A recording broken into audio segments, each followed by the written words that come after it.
Les membres du COSIREF, MSTGV et ceux de SINAFOPRA, réunis en assemblée générale ce mercredi 11 novembre 2020 au ministère du Budget.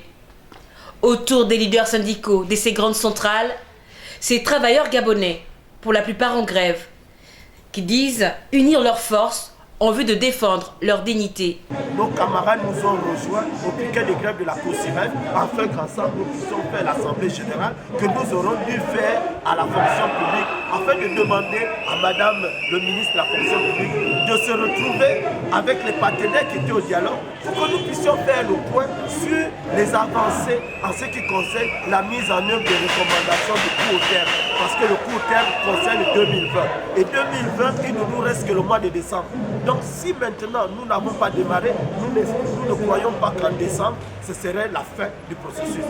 La question relative au statut général des fonctionnaires et la modernisation de la fonction publique était également au menu des échanges. Le Premier ministre chef du gouvernement qui avait pris, n'est-ce pas, l'arrêté mettant fin au recrutement dans la fonction publique en 2017, n'a toujours pas pris l'arrêté mettant fin à la suspension des recrutements. Or, nous avons dit dans le court terme qu'il fallait recruter tous ceux qui sont en instance d'intégration, en instance de recrutement, en pré-salaire et ceux qui sont en pré-insertion. Parce que dans nos administrations, la plupart de ceux qui sont sortis des universités, des écoles nationales, celui qui a eu son concours de l'EPCA, de l'IF, donc qui a réussi un concours que l'État a organisé, est aujourd'hui en attente d'intégration alors que ceci devait se faire avant même la fin de la formation. Occasion pour eux également de fustiger les abus dont sont victimes les leaders syndicaux.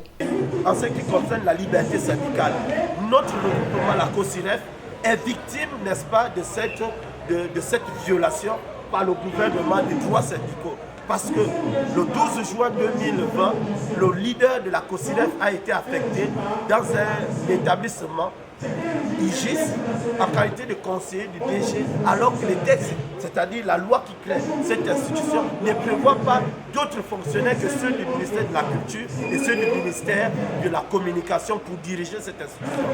Et nous avons écrit conformément au statut général de la fonction publique qui dit que nous, en tant qu'agents publics, nous avons le droit de recourir au recours gracieux envers l'autorité de nomination.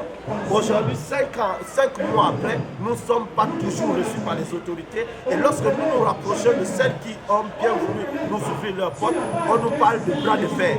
Soulignons que les membres de ces centrales syndicales disent être favorables à l'apaisement, donc ouverts au dialogue.